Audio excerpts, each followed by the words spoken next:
ఒక interesting subject ఈరోజు మనం డిస్కస్ చేయబోయేది, అందరికీ ఉపయోగపడేది, ఇంక్లూడింగ్ మీ.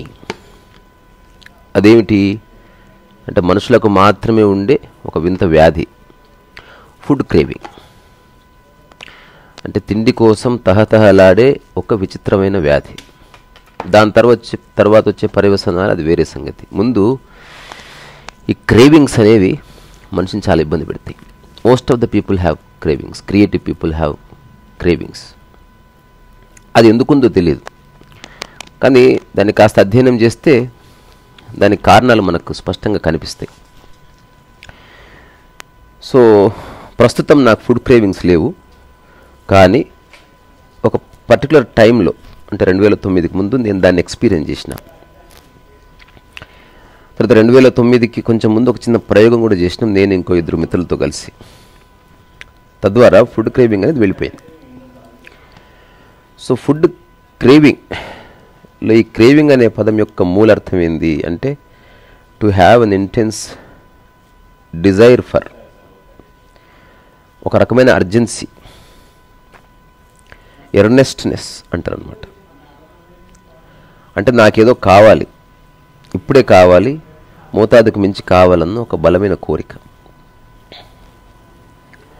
సో ఫస్ట్ ఈ ఫుడ్ క్రేవింగ్ అనేది నాకు మొట్టమొదటిసారి అనుభవం ఎట్లయిందో చెప్తాను. అది నాకు తెలియదు క్రేవింగ్ అని, తర్వాత తెలిసింది ఓహో క్రేవింగ్ అంటే అదే. చాలామందికి తెలియదు ఎడిక్షన్ అంటే ఏమిటో, కానీ తెలియకుండా వాళ్ళు ఎడిక్ట్ అయ్యి ఉంటారు. సో ఫుడ్ క్రేవింగ్ అనేది ఒకసారి నాకు మోతిచూర్ లడ్డు ఒక మిత్రుడు ఇచ్చాడు గిఫ్ట్గా. సో నేను ఫస్ట్ టైం నా లైఫ్లో మోతిచూర్ లడ్డు తిన్నా సంతోష్ నగర్. అది ఎంత నచ్చిందంటే నేను మా ఫ్రెండ్ మహేందర్ కలిసి టైం దొరికితే వెళ్ళి ఒక మోతిచూర్ లడ్డు తిందాంపా అని మళ్ళీ బయలుదేరేవాళ్ళం. అది కూడా ఒక పర్టికులర్ షాప్లో వెళ్ళడం. I think 3 rupees or 5 rupees ఒకటి, ఒక 10 రూపీస్ ఇచ్చేస్తే 2 ఇచ్చేస్తే వాడొకటి నేను ఒకటి అట్లా తింటూ ఉండేవాళ్ళు. ఆ తర్వాత మహేందర్ రాకపోయినా నేను తినడం మొదలుపెట్టాను. ఒక 15-20 డేస్ అయ్యేసరికి నాకు ఎవ్రీ మినిట్ మోతిచూర్ లడ్డు నా మైండ్లో ఉండేది. వేరే దాని పట్ల క్రేవింగ్ ఉండేది కాదు. అక్కడ ఆ షాప్లో చాలా ఉన్నాయి, బట్ మోతిచూర్ లడ్డు తినాలి. ఇది ఎంత బలంగా ఉండిపోయిందంటే అర్ధరాత్రి పూట లేచి నా సైకిల్ వేసుకొని ఊరికి ఆ షాప్ వైపు వెళ్ళేవాడిని. తెలుసు 3:30-4కి షాప్స్ ఎవరు తెరుస్తారని, అయినప్పటికీ అట్లా బాడీ తీసుకెళ్తాను. ఈ వ్యవహారం అంతా ఒక 1 or 2 months ఉన్నది మ్యాక్సిమం. అది ఎంతగా ఇబ్బంది పెట్టిందంటే దానివల్ల హెల్త్ ఇష్యూ ఏమైనా వచ్చిందా అది నాకు గుర్తులేదు, నాకేమి రాలేదు. ఎందుకంటే నేను బాగా ఆడేవాడిని, పొద్దుస్తమానం బాడీలో ఉన్నదంతా కరిగే వరకు ఎగిరేవాడిని, దుంకేవాడిని. Still I do. ఆ ఫుడ్ క్రేవింగ్ అనేది అట్లా. సో రాను రాను ఇక ఎవరితో అయితే ఇది చేస్తున్నానో వాళ్ళని పక్కకు జరిగి ఎవ్రీ ½ an hour ఒకసారి వెళ్ళి I started eating motichoor laddu. ఆ తర్వాత మొహం ముత్తడం లాంటిది జరగలేదు, కానీ అనిపించింది మరి ఎక్కువ తింటున్నాను, ఆపేద్దామని. అదంతా ఎట్లాగైతే ఇంటెన్స్గా ఉందో మళ్ళీ అదే విధమైన ఒక ఇంటెన్సిటీతో అది పోయింది. అది ఒక 2-3 సార్లు అనిపిస్తే షాప్ వరకు వెళ్ళాను, కొనుక్కోకుండా వచ్చాను. ఆ తర్వాత కొనుక్కొని చేతిలో పట్టుకుని వచ్చి కొంచెం కోరిక పక్కన పడేశాను. Then finally it's gone. దాంతోపాటు కొన్ని అజంప్షన్స్ కూడా ఉన్నాయి. అంటే నైట్ అన్నం తినకపోతే నిద్ర పట్టకపోవడం, అది శక్తికి సంబంధించిన విషయం కాదు. ఏదో కలిపి ఏదో పిసికి నోట్లో చెక్కితే బాగుండేది. సో ఇట్లాంటి దారులన్నీ పోవాలన్న ఉద్దేశంతో ఒక చిన్న ఫ్లాట్ తీసుకొని నేను ఇంకొక 2 మిత్రులు కలిసి ఒక couple of months only vegetable diet చేసామన్నమాట. సో అప్పుడు మొట్టమొదటిసారి తెలిసింది నాకు రుచికి బియాండ్గా తినవచ్చు. సో ఇప్పుడు నేను తింటున్నప్పటికీ రుచిని ఏమి పట్టించుకోను, అదైతే క్లియర్. సో ఫుడ్ క్రేవింగ్ పోయింది. అయితే చాలామంది నాకు తెలిసిన ఫ్రెండ్స్కి ఫుడ్ క్రేవింగ్స్ ఉన్నాయి. సో రీసెంట్ టైమ్స్లో ఒక 3 or 4 days క్రితం ఒక వ్యక్తి నాకు ఎలా దీన్ని ఫుడ్ క్రేవింగ్ని ఎలా కంట్రోల్ చేసుకోవాలన్నప్పుడు నేను అప్పటికప్పుడు చెప్పినప్పటికీ అతను అడిగాడు, ఒక చిన్న పాడ్కాస్ట్ లాంటి చెయ్యి, if anybody interested they can listen అంటే చేస్తున్నాను. సో ఫుడ్ క్రేవింగ్ అనేది ఒక రిపిటేటివ్ థాట్ అంతే. అయితే దీనికి కొంచెం ఫిజియోలాజికల్గా చూస్తే body needs some sugar content. So ఈ ఫుడ్ క్రేవింగ్ తినే వాళ్ళకి పళ్ళు తినాలన్న క్రేవింగ్ ఉండదు, లేకపోతే కీరదోస తినాలన్న క్రేవింగ్ ఉండదు, బట్ ఐస్ క్రీమో లేకపోతే స్వీటో అట్లాంటివి మాత్రమే తినేయాలన్న ఉద్దేశం ఉంటుంది. దానికి కారణం ఏంటి? మన body needs a kind of sugar. ఒక పాడ్కాస్ట్లో లేదా ఏదో కాన్వర్జేషన్లో పూరి జగన్నాథ్ కూడా ఈ విషయం చెప్పాడు. అంటే తినాలని ఉండదు, బట్ స్క్రిప్ట్ ఏదైనా రాస్తున్నప్పుడు ఊరికి ఏదో నోట్లో వేసుకోవడం, అది వెళ్ళిన తర్వాత ఎలాంటి ఇంపాక్ట్ క్రియేట్ చేస్తుంది, గొంతు దిగగానే ఏముండదు, థాట్ సప్రెస్ అవుతుంది అంతవరకు. సో దాదాపు 50% ఆఫ్ ద హ్యుమానిటీకి, అంటే జనరలైజ్డ్గానే చెప్తున్నా, ఏదో ఒక క్రేవింగ్ ఉండొచ్చు. సో ఈ ఫుడ్ క్రేవింగ్ని మనం ఎట్లా అవాయిడ్ చేయొచ్చు అంటే దానికి వరల్డ్ హెల్త్ ఆర్గనైజేషన్ కానీ లేకపోతే ఇట్లాంటి అనుభవం ఉన్న వాళ్ళు కానీ డైటీషియన్స్ కానీ రకరకాల పద్ధతులు చెప్తున్నారు. But most of the methods are common. సింపుల్గా అందరు చెప్పేది ఏంది, క్రేవింగ్ అవసరం లేదు, ఎక్కువ తినకు, ఒక 3-4 డేస్ కొంచెం దమాక్ ఖరాబ్ అవుతుంది, బట్ ఆ తర్వాత everything will be all right. కానీ అంత సింపుల్గా అర్థం చేసుకునే మనస్సు మనిషికి ఉండదు కాబట్టి దే నీడ్ ఏ మెథడ్, లేదా ఏ వచ్చిన టిప్స్ లాంటివి అట్లా. అందులో ఒకటేమిటి, ఒక కన్సిస్టెంట్ ఈటింగ్ ప్యాటర్న్ కనుక క్రియేట్ చేసుకుంటే క్రేవింగ్ తగ్గుతుందండి. అంటే వెన్ యూ ఈట్ ఫుల్, నీ కడుపులో గ్యాప్ ఉన్న భావన కలగకుండా తినడం. ఇప్పుడు ఇక్కడెక్కడ కూడా మనం హెల్త్ గురించి మాట్లాడట్లే, మళ్ళీ ఆ టాపిక్ వచ్చినప్పుడు అది వేరు. ఇప్పుడు హెల్త్ కావాలి, దానికి ఆహారం ఎట్లా తింటా అంటే దాని కాన్వర్జేషన్ వేరు. ఇక్కడ హెల్త్ అనేది సెకండరీ, ముందు క్రేవింగ్ పోవాలి. సో ఒక ప్యాటర్న్ని మనం ఫిక్స్ చేసుకొని అట్లా గనక మనం ప్యాటర్న్ ప్రకారం కనుక తింటే ఇంకా మధ్యలో ఏమీ తినకూడదు, ఆ తిన్నప్పుడు ఫుల్గా తినాలి. అలా కనుక చేస్తే క్రేవింగ్స్ అనేవి పోతాయి. ఇప్పుడు నైట్ కూడా తింటున్నప్పుడే పరిపూర్ణంగా తింటే, ఖాళీ కడుపు లేదా హాఫ్ స్టమక్ లేకుండా తినగలిగితే పోతుంది. రెండోది, మెడికల్ సైన్సెస్ ప్రకారం, ఫిజియోలజీ ప్రకారం పీచు పదార్థాలు కనుక పుష్కలంగా తీసుకోగలిగితే క్రేవింగ్ ఉండదనేది ఒక అబ్జర్వేషన్. పీచు పదార్థాలు వేటిలో ఉన్నాయి అవి చెప్పక్కర్లేదు, లేదా పీచు పదార్థాలు ఉన్న పదార్థాలు ఏమని కొడితే ఇంటర్నెట్లో దొరికిపోతాయి. ఇప్పుడు మనకి ఫైబర్ అంటాం కదా, ఎగ్జాంపుల్ ఇప్పుడు మామూలు రైస్ తినడం వేరు, బ్రౌన్ రైస్ తినడం వేరు. బ్రౌన్ రైస్లో ఫైబర్ కంటెంట్ చాలా బాగుంటుంది, అలాగే మిల్లెట్స్లోనూ చాలా బాగుంటుంది. సో చేంజ్ ద రెసిపీ, అందులో ఫైబర్ ఎక్కువ ఉండే విధంగా చూసుకోవాలి. అలాగే మనకి ఫైబర్ బాగా ఉన్న పళ్ళు కానీ లేకపోతే నట్స్ కానీ చూసుకొని దాన్ని కనుక తింటే ఈ క్రేవింగ్స్ తగ్గొచ్చు అనేది ఒకటి అబ్జర్వేషన్. ఇప్పుడు క్రేవింగ్ అనేది సైకలాజికల్ కాబట్టి మైండ్ని ఏదో ఒక పనిలో చాలా బిజీగా ఉంచగలిగితే కొంతకాలం క్రేవింగ్ పోతుంది. ఎగ్జాంపుల్, ఎంత ఫుడ్ క్రేవింగ్ ఉన్నవాడైనా ఇప్పుడు ఒక ఫాదరో లేకపోతే మదరో హాస్పిటలైజ్ అయినప్పుడు ఆ టైంలో క్రేవింగ్ని పక్కన పెట్టేస్తాం, because mind is occupied with some other thought. సరే, అట్లాంటి సందర్భము లేకపోతే అట్లాంటి సిచ్యువేషన్ మనం క్రియేట్ అయితేనే క్రేవింగ్ పోతుందని కాకుండా keep your self busy. For example, night after 7 to 11 ఏదన్నా బ్రెయిన్ని స్ట్రాంగ్ చేసి ఒక ప్రక్రియను పెట్టుకోవడం, అంటే ఒక పుస్తకం రాయడం, ఒక స్క్రిప్ట్ రాయడం, లేకపోతే షటిల్ ఆడడం ఆర్ వాట్ ఎవర్, ఫుడ్ తిన్న తర్వాత ఆ క్రేవింగ్ అనేది పోతుంది. ఇంకొక డాక్టర్స్ ఇచ్చే అడ్వైజ్ ఏంది, ఫుడ్ క్రేవింగ్ ఎప్పుడు వస్తే దాని సబ్స్టిట్యూట్గా డూ సంథింగ్. ఇది నాకు కూడా ఒక అతను చెప్పాడు ఒక టైంలో, ఇది చాలా బాగా పనిచేస్తుంది. ఆయన ఏం చెప్పాడు, ఎప్పుడు నీకు టైం గన్ టైంలో తినాలన్న ఆలోచన వస్తే సూర్య నమస్కారాలు చేయి వెంటనే. అంటే అది రాగానే you are not eating but you are doing Surya namaskars. ఒక వేరే థాట్తో కనుక నువ్వు ఒక 15 నిమిషాలు ఉండగలిగితే ఆ థాట్ మెల్లగా ఎవేడ్ అయిపోతుంది. ఇది ఎవరైనా క్రాస్ చెక్ చేసుకోవచ్చు. ఒకవేళ ఫుడ్ క్రేవింగ్ వస్తే, ఇలాగూ తినాలన్న థాట్ ఉంటే, eat which gives you health. అంటే ఇప్పుడు కూల్ డ్రింక్సో లేకపోతే కుకీనో లేకపోతే ఒక ఐస్ క్రీమో ఇట్లాంటివి కాకుండా ఏది నీ హెల్త్ని బూస్టప్ చేస్తూ అట్లాంటివి తిను. ఫర్ ఎగ్జాంపుల్ కీరదోసను ఒక 50 ముక్కలు చేసుకొని ఒక హాఫ్ అన్ అవర్ తిను. సో క్రేవింగ్ పోతుంది, అట్ ద సేమ్ టైం అది నీకు హెల్త్ ఇస్తుంది. ఇవ్వకపోయినా న్యూట్రాలిటీ మెయింటైన్ అవుతుంది. లేదా హ్యావ్ గ్రీన్ టీ.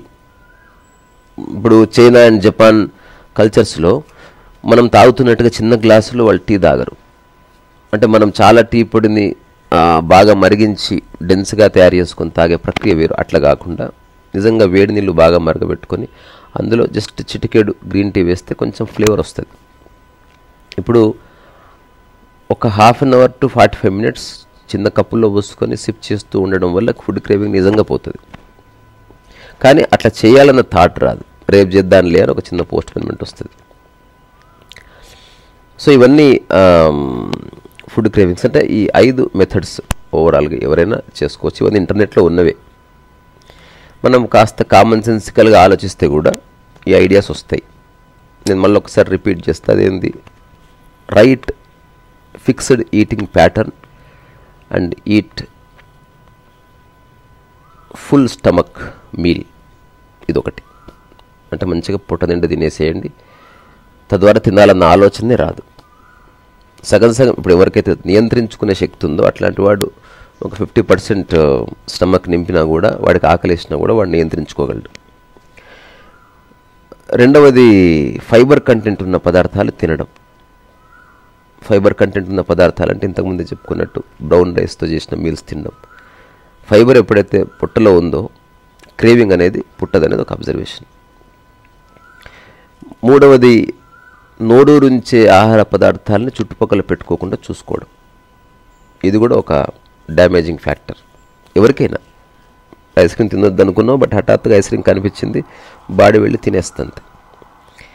ఇంకొకటి, ఏదో ఒక యాక్టివిటీని నువ్వు చూస్ చేసుకొని చాలా ఇంటెన్స్గా అందులో ఇన్వాల్వ్ కావడం. అంటే నువ్వే ఒక డెడ్ లైన్ పెట్టుకొని ఆ డెడ్ లైన్ కోసం, ఫర్ ఎగ్జాంపుల్ ఇప్పుడు నేను ఒక బుక్ రాస్తున్నా, నోట్స్ ఆఫ్ మిషన్ పూర్తయింది.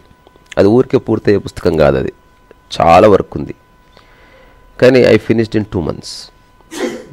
అంటే ఎవ్రీడే ఎప్పుడు సమయం దొరికితే అప్పుడు, నైట్ పడుకునే ముందు, నిద్ర లేచిన తర్వాత, always you are busy doing that. అది ఎవరో మనకు స్టేట్ గవర్నమెంటో లేకపోతే ఎవరో చెప్పింది కాదు, చేయకపోతే చంపేస్తామని ఎవరు అన్నారు. చేయకపోయినా ఏమీ కాదు, అసలు జీవితంలో బుక్ రాయకపోయినా ఏమీ కాదు. బట్ మైండ్కి ఏదో ఒకనొక యాక్టివిటీ కావాలి. దానివల్ల డిస్ట్రాక్షన్ అనేది లేకుండా నీ మైండ్ ఫోకస్డ్గా ఉంటుంది, నీ బాడీ కంపోజ్డ్గా ఉంటుంది. ఇదొకటి. ఆ తర్వాత ఫుడ్ ఎలాగో తింటున్నావు కాబట్టి క్రేవింగ్ అనుకొస్తే నీకు హెల్త్ని ఇచ్చే స్నాక్స్ తీసుకొని హెల్త్ని డిస్ట్రాయ్ చేసే, డ్యామేజ్ చేసే వాటిని అవాయిడ్ చేయాలంటే కుకీస్ కానీ, ఐస్ క్రీమ్స్ కానీ, లేకపోతే పిజ్జాస్ కానీ, బర్గర్స్ కానీ, లేకపోతే ఏమైనా కారం ఉన్న నోరూరించే పదార్థాలు, ఇట్లాంటివన్నీ ఎలాగో చుట్టుపక్కల పెట్టుకోకూడదు. ఒకవేళ తినాలనిపిస్తే నీ బెడ్ పక్కనే ఒక క్యారెట్, ఒక కీరా పెట్టుకో. ఎప్పుడు నీ క్రేవింగ్ అనిపిస్తే ఒకసారి ఒక కోరిక అట్లా పెట్టేసి. ఇదంతా తెలిసినప్పటికీ చేయడం చాలా ముఖ్యం. ఒక 3 రోజులు చేయగలిగితే 4వ రోజు చాలా సింపుల్గా మైండ్ యాక్సెప్ట్ చేస్తుంది. సో వీటన్నిటికీ బియాండ్గా ఇంకొకటి ఉంది.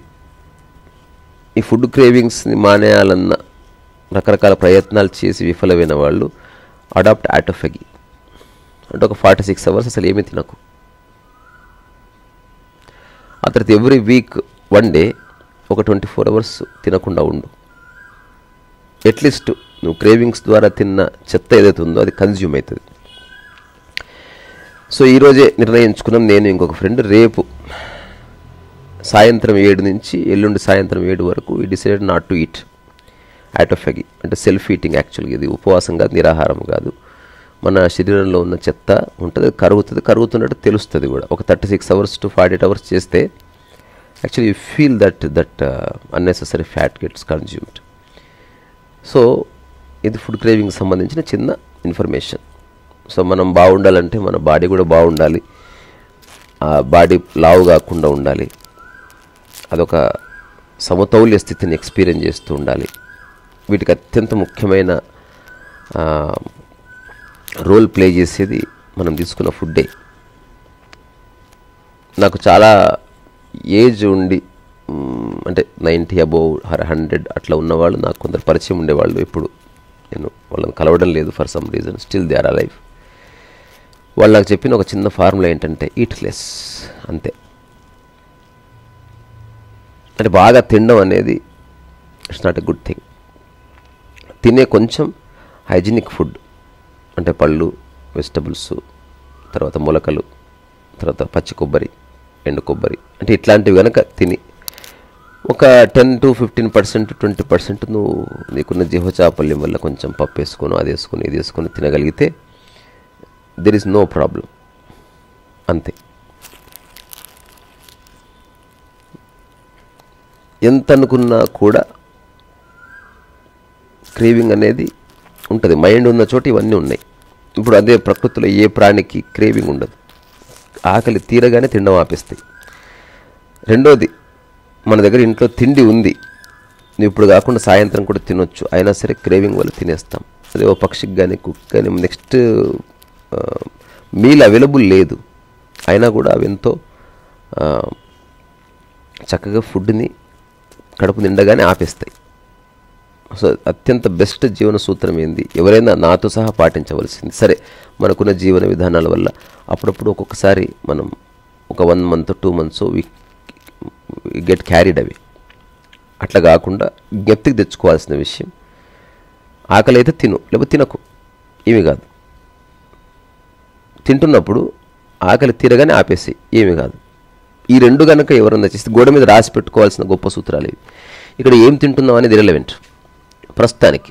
తర్వాత shift to hygienic food. But hygienic food కానీ ఏదైనా ఆకలి అయినప్పుడే తిను, ఆకలి తీరగానే తినడం ఆపేయి.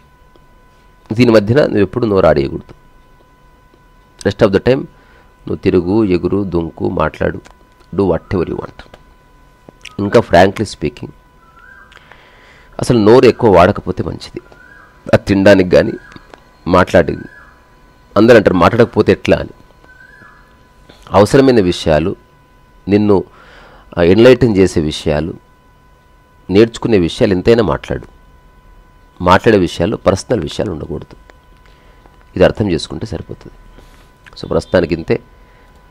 ఫుడ్ క్రేవింగ్స్ కనుకుంటే వాటిని అబ్జర్వ్ చేయండి. అదేమంత పెద్ద విషయంగా, ఫస్ట్ ఆఫ్ ఆల్ ఇది చాలా గంభీరమైన విషయం అనుకుంటే ఎప్పటికీ పోదు. Because when ever we think about something and we attribute kind of seriousness to it, it is very difficult to get rid of. అట్లా కాకుండా ఇది ఓకే, ఇది నా పరిధిలో ఉన్నది, ఐ కెన్ డూ ఇట్ అనుకొని మెల్లగా కొన్ని స్టెప్స్ తీసుకొని ఒక్కొక్కరికి ఒక్కొక్కటి నచ్చుతుంది. ఏదో ఒకటి మనకు అడాప్ట్ అయ్యేది, మనకు అప్లికబుల్ అయ్యేది, మనం ఈజీగా చేయగలిగింది, స్ట్రెస్ లేకుండా చేయగలిగింది, ఎఫర్ట్లెస్గా లేకుండా చేయగలిగింది, అలా కనుక చేస్తే చాలా బాగుంటుంది అనేది ఒక అబ్జర్వేషన్ మాత్రమే. ఇదేం సలహాగా, సూచన మాత్రమే. అంటే అందరూ హెల్తీగా ఉండాలని నేను కోరుకుంటున్నాను, తప్పేం లేదు. రిసరసో వైసా.